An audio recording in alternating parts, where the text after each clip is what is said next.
All right, so we got the frame inside. I'm gonna go ahead and finish up prepping everything so that I can take it to get blasted and painted.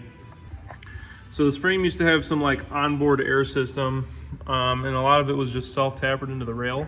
So most of the heads broke off these self-tappers, but I'm gonna go ahead and zip the rest of these threads off and sand that down.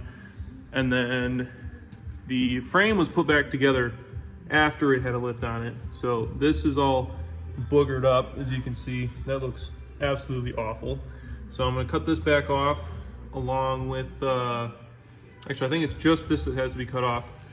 But then as you can see here, these holes on the top of the control arm pockets were for shock towers. So I'm gonna go ahead and fill both these in along with the other side. These ones look way worse. So these gotta get filled in as well. And then the bumper bracket fell off. These are kind of flimsy on these trucks. They mount up here. So here's the one that fell off. And then the other side here, as you can see the welds, it's already been welded back on. So these are a little flimsy, so I'll probably support this one a little bit better and then weld that one back on. And then I also have to fix down here as well. So this must have been like a plate that was welded on there because that hole is all wallered out. So I'm gonna cut this out, fix that as well, cut the lower diff mount back off, and then fill in all the holes and all the rest of the stuff that needs to be done before I bring this to get painted.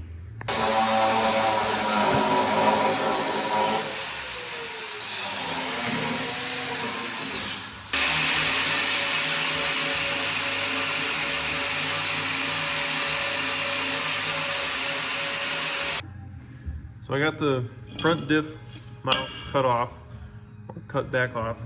Had to do a lot of grinding on these welds because they were so boogered up. But this is the plate that comes with the lift kit originally. This is just to support the control arm pocket. This looks pretty good actually. So the welds on this were done pretty decent.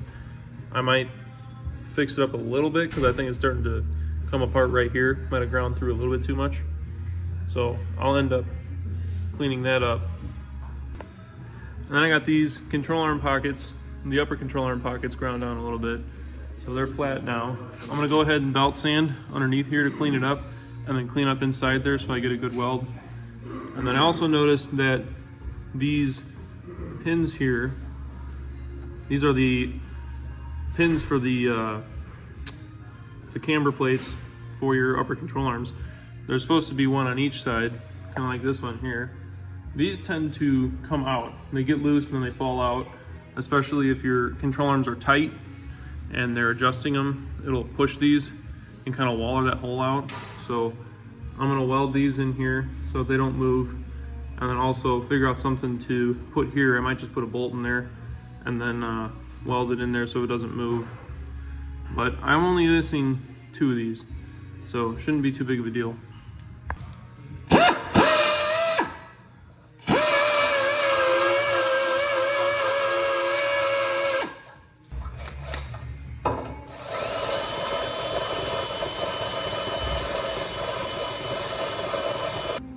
So to fill these holes in, I'm gonna go ahead and use this copper backing plate.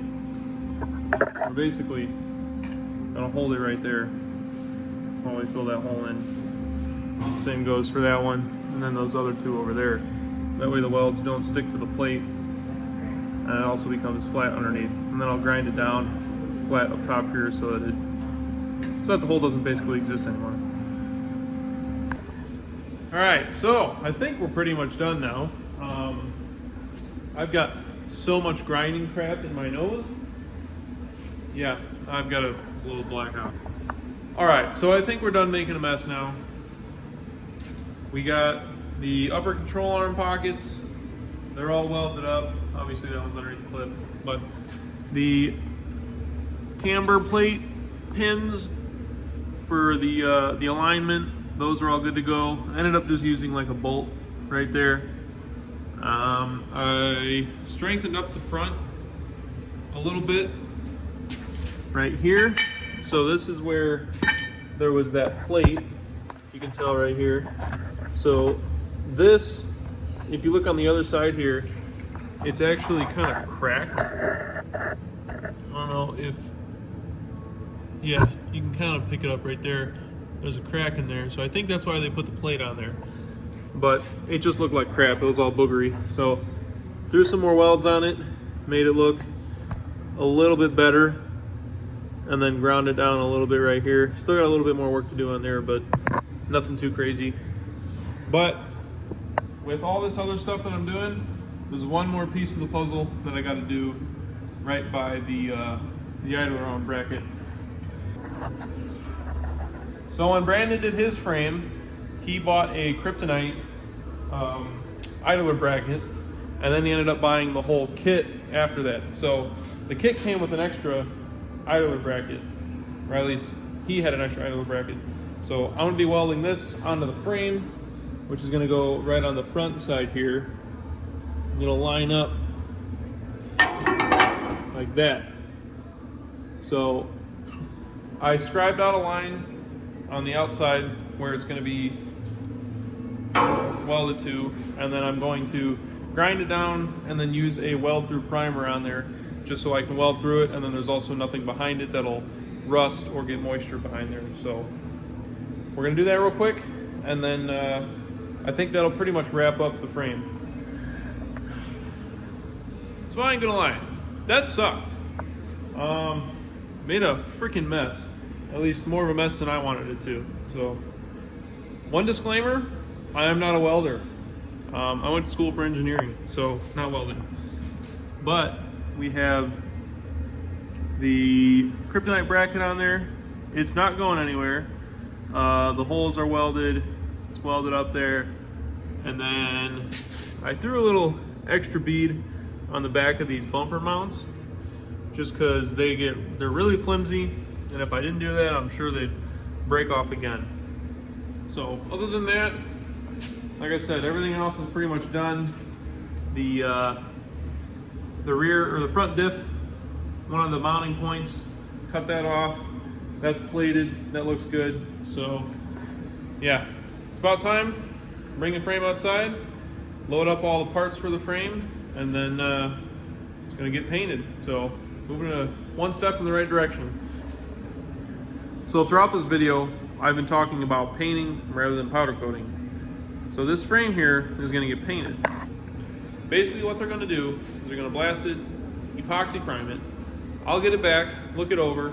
If it's not to my standard, then I can block it down, do a skim coat of filler over the rails, block it again, epoxy prime it again, and then do my base coat. After that process, I can basically do a gloss black base coat, and the frame would look like glass. It'd be pretty much show quality, and it'd look way nicer than any powder coat. So the reason I don't want to powder coat it is because there's pitting. The pitting is what kills the powder coat finish. If you've ever seen a really nice truck with a bunch of powder and you look at the frame and it's got pitting, it's kind of a buzzkill. So we did the same thing with this frame here.